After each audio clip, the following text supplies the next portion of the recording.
Philippines climate negotiation here in Doha, Qatar. This is Democracy Now!, democracynow.org, the War and Peace Report, as we continue.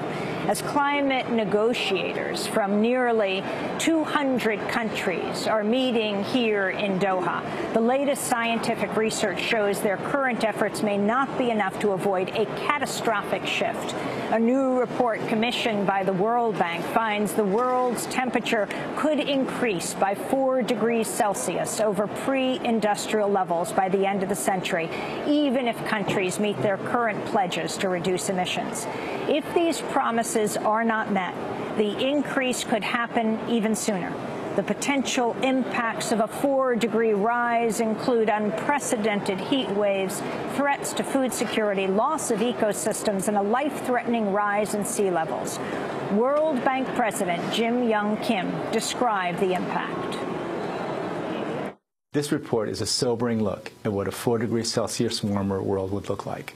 There would be massive disruption in some of our most basic systems, water supply, the viability of coastal cities, entire populations that live in low-lying areas. But moreover, it has implications for disaster risk management, it has implications for food supply, and most importantly for us, the worst impacts are going to happen in the poorest countries, to the poorest people. But scientists say it's still not too late to minimize the devastating impact of climate change. A new report by the Climate Action Tracker says global warming could be kept below 2 degrees Celsius, but only if urgent action is taken now. For more, we're joined by a leading scientist who helped produce both of these latest reports. Bill Hare is CEO and Managing Director of Climate Analytics. He was a lead author for the IPCC's Climate Change 2007 Mitigation of Climate Change component of its 4th assessment report. That is a fancy title for a report that came out in 2007 from the IPCC, which won the Nobel Peace Prize. And we welcome you, scientist Dr. Bill Hare, to Democracy Now! It's Hello. Great to have you with us. Talk about what you have found in this latest report. Well, in the World Bank report, we looked at the consequences of a warming of 4 degrees above the pre-industrial climate. And the findings were really quite startling, even for those of us who work in the area of looking at climate impacts. We found, I guess, one of the most striking findings was the risk of extreme heat waves in the future. Heat waves like we've never seen occur across many regions of the world, often with the highest relative changes, the most important changes occurring in the tropics, but also in countries like the United States and across Europe. Another big impact that we see, which is relevant to the discussion now, is that there's a very big risk of very intense tropical cyclones, tropical hurricanes in the future. Whilst we expect the overall frequency of tropical hurricanes to decrease, the most intense ones could become more common and stronger. And Hurricane Sandy and the typhoon in the Philippines now are an example of the kind of things that are going to get more dangerous and perhaps more common in the future, actually. This is what a 4-degree world looks like, as you say. That's 4 degrees Celsius. That's right. That's what? That's in Fahrenheit. We're talking about nearly 7 degrees or so. Yeah, 8 degrees. That's right. 8 degrees Fahrenheit. But explain even when we talk about the 2 degrees Celsius sort of cutoff now. That doesn't mean 2 degrees of air temperature exactly. We're talking about mainly water rising to that level. Explain what 2 degree rise means. A 2 degree Celsius warming doesn't sound like much, but actually it's a very big change for the Earth. And it's going to have a very big impact on natural ecosystems and on already risky regions on crop production and agriculture. The latest science that we showed in the World Bank report indicates that there's a very significant risk that we might even lose most of the world's coral reefs at under 2 degrees, actually. The coral reef. Most of the coral reef systems could go. We saw the risk of a sea level rise of up to 1 metre by 2100 from a roughly 2 degrees Celsius warming. such changes are actually rather dramatic and will have very severe consequences for coastal communities, cities, livelihoods in many places. In Africa, for example, a 2-degree warming could produce very large damages to already poor countries, to their agriculture, and bring along with it many other health risks. So, of course, one can't catalogue the entire list, but for many of the most vulnerable countries in the world, they already see 2 degrees as an extremely dangerous level of warming. So if the water rises by 2 degrees Celsius, or almost 4 degrees Fahrenheit, by 1 meter, you're saying, rises. 1 meter, roughly. The air gets even hotter. The air would, for about a 1 meter sea level rise, goes along with about a 2 or 3 degree warming, actually. That's what we estimate.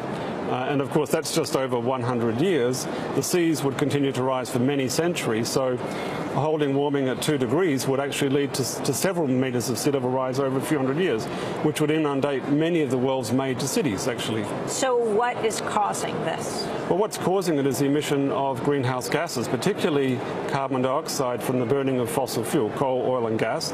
That's the primary driver of human-induced climate change. And that's actually the other report that we've been involved with recently, is the United Nations Environment Programme GAP report.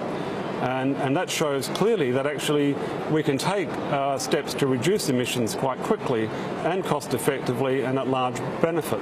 And that's in fact one of the big discussions going on here in Doha, is can we actually rise to that challenge politically? Because we know we have the economics would work, the technology's there, but the question is really one of political ambition to get countries and industries moving in the right direction. Well, we're from the most powerful country here, the United States, at the Doha Summit, very much determining what takes place. Most of the discussion in the U.S. corporate media is about the fiscal cliff. It's about what the U.S. budget can afford. Can you talk about the climate cliff? Well, we have a climate cliff for sure. We're facing a carbon tsunami, actually, where huge amounts of carbon are now being emitted at a faster rate than ever. And it's that carbon tsunami that's likely to overwhelm the planet with warming, sea level rise and acidifying the oceans. That's the bad news. The good news is that actually there's a lot of money to be made, a lot of new industries to be built from actually taking the steps to introduce renewable energy, wind, solar power and so on, electric cars and hybrid cars. These are the technologies of the future, and these can generate jobs, help rebuild economic growth, at the same time as we get out of the carbon intensity pathway of the past. And I think it's a challenge for politicians, not just here in Doha, but in the United States, to realize that opportunity. And actually introducing something like a carbon tax in the United States would help dig the US out of its fiscal cliff, actually, and produce substantial economic benefits in the long term. What does a carbon tax mean? You're talking about a country where the dialogue in the media, it's still around whether climate change is human-induced. It's certainly not about how do we solve it. Sure. I mean, that's a discussion you have to resolve in the US, but I do see that after Sandy, anyway, that the mood has shifted in the American public. If you look at the opinion polls that I read anyway, the press reporting, then you see there's a change in the mood. And there's also a change, if I'm reading the press reports in the US correctly, about discussing fairly radical ideas that, for example, in the Clinton administration once discussed of a modest carbon tax. The carbon tax means putting a small price on the emission of carbon from power stations, cars, and so on. And that would produce the benefit that it would enable the funding of new technologies to come in and reduce this disastrous emission of greenhouse gases that's happening. So it would be a way, in fact, of the US turning the curve, not just on its financial problems, would help there, wouldn't solve them, would help, but it would also start to introduce new technologies more rapidly into the US, which with its history and capacities for innovation and entrepreneurial invention, I'm sure could profit from this. The head of the IPCC, the International Panel on Climate Change, Ravindra Pachauri, said in his address here that mass extinctions could accompany a 4-degree change, that's 4 degrees Celsius, 7.2 degrees Fahrenheit, even more than with a 6-degree rise in temperature. Why is that? Yeah, I mean, look, climate science is replacing economics as a dismal science. It is producing stories like mass extinctions coming from warming caused by a variety of different phenomena. If you have a mountain, species live on the mountain. If the temperature rises too much, the species can't move up high enough and they disappear. If the oceans get too warm, it will kill species in the oceans. The same thing applies to forests. This is an imminent risk that will affect every living person on the planet if we push the ecosystems of the world into a major extinction crisis. It will cause massive problems for us as human societies, but that's the dismal part of it, but we can really avoid that. And that was the point of the World Bank actually doing this 4-degree report, to say, look, this is a risk we see coming, and we need to have it visibly in front of us so we can take the steps to avoid it. And just to clarify, I meant, 4 degrees could lead to a mass extinction. 6 degrees, of course, even worse. Let me ask you about what Oxfam said, the International Relief and Development Organization, recently launching a campaign calling on the World Bank to stop funding large land deals, arguing such deals increase food insecurity in parts of the world where hunger is already prevalent. Now, I particularly ask you this because the report you did was commissioned by the World Bank. Yes. Well, many of us in the policy community have disagreed with the World Bank's investment in fossil fuels and historically other kinds of destructive activities. And I think this may be a signal that the bank intends to change direction. Of course, we don't know, but the new president is certainly committed to changing the direction of the bank and making climate front and centre of what the bank's doing. So let's hope it does presage a big change in the bank's activities towards more climate-friendly activities. And if it doesn't, then it will be another lost opportunity. I'm personally optimistic, though, with his commitment to change, that the bank will move forward with this. And if it does so, it will send a very powerful community signal to the development community worldwide. The time has come, we must change direction, or else we face catastrophic risks in many vulnerable regions. And of course, poor countries aren't the only places at risk. Hurricane Sandy has shown yet again that even rich countries have regions that are extremely vulnerable to climate change. No matter what the good intentions have been in the past to build up measures to prevent storm risks and so on, ultimately these big storm events, and they will get worse under climate change, will overwhelm cities and societies. What we saw in New York and New Jersey for Superstorm Sandy, the water's rising. Talk more about it for New York and New Jersey, for these places. Well, these places are relatively low-lying and at risk from storm surges. It's been known for many years that even a small sea level rise combined with hurricanes and storm surges could lead to very large infrastructure costs. In fact, Hurricane Sandy nearly derailed the World Bank report because one of its other authors was actually in Brooklyn, living there, was cut off from power and internet for days. We got through that, but we felt that firsthand, really, of what was going on in New York. These problems are replicated in very many large cities around the world with populations much larger and more vulnerable than New York. Let me ask you about UN climate negotiator Todd Starr, not him personally, but the U.S.'s stance. Seems very much, and there are a lot of critics who are saying that the U.S. is pushing for a new paradigm of voluntary pledges to cut emissions. What's wrong with voluntary pledges? It's just not enough. I mean, the whole problem we have with climate change is known as the collective action problem, which means we all need to agree to go in the same direction. So every actor has the confidence that the additional funds they're spending are going to be matched by someone else.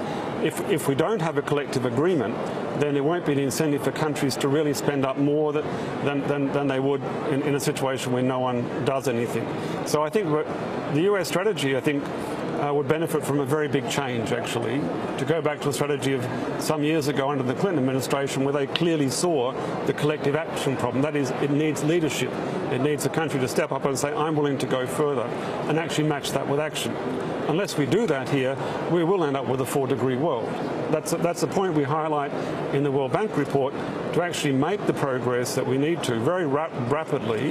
It's never been done before to make such rapid changes to emissions. We need everyone to be agreeing to go together. Otherwise, it just won't happen. Dr. Bill Hare, you have been dealing with the issue of climate change for a long time, and you have taken it seriously, believe in human-induced climate change, that is what's causing it. What most surprised you in your latest report? What most surprised me was the heat wave.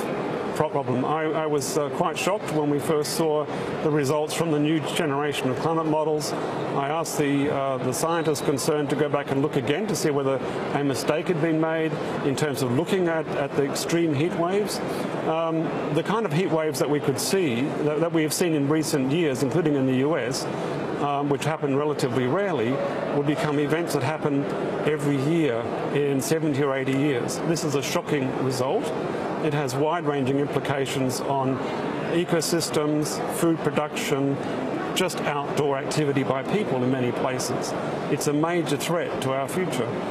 And to those who say, you can't say that this one storm, Superstorm Sandy, or the typhoon we're seeing now in the Philippines, the southerly-most ever, killing at least 40 people at this point. The numbers are probably going up, displacing well over 1,000. You can't say any one of these are caused by climate change.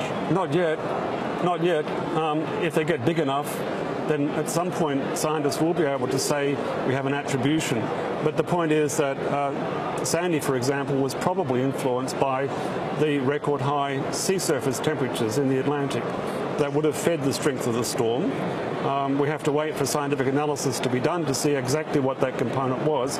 But the bottom line is that these events, we're pretty sure, are going to become more common in the future, these extreme events.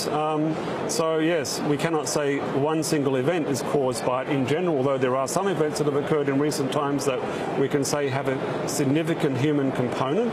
The Russian heat wave of a few years ago, the 2003 heat wave in Europe, these events had a substantial human-induced climate component behind them. The single most important accomplishment you feel that needs to come out of this UN conference, this UN climate summit? That's a very difficult question to answer because this.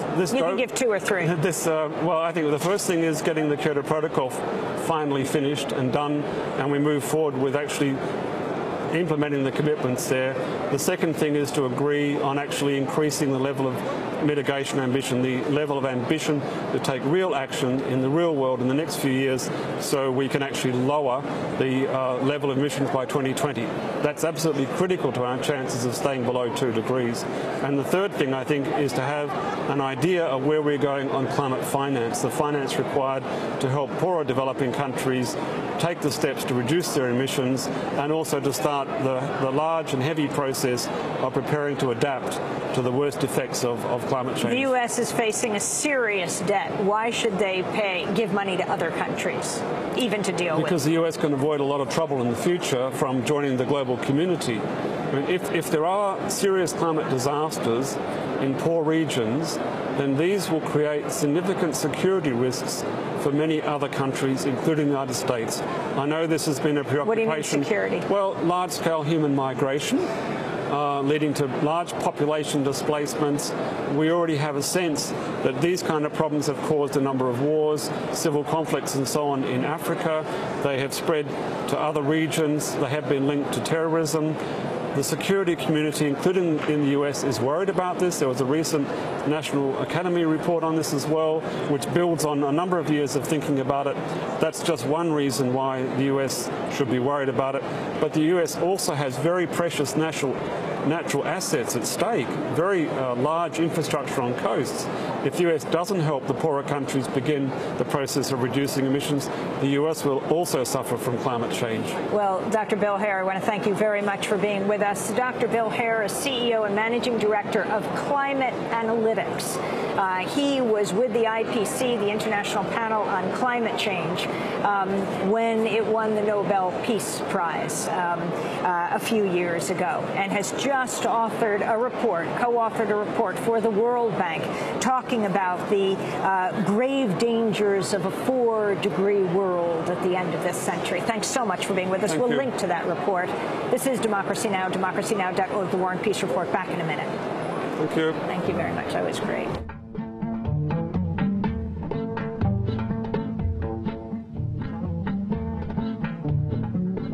Thanks so much for watching this report from Democracy Now!, your daily independent global news hour. We don't accept advertising or corporate funding, but rather rely on donations from viewers like you. Please make your contribution by visiting democracynow.org. We need your support today to keep bringing you this hard-hitting, in-depth reporting.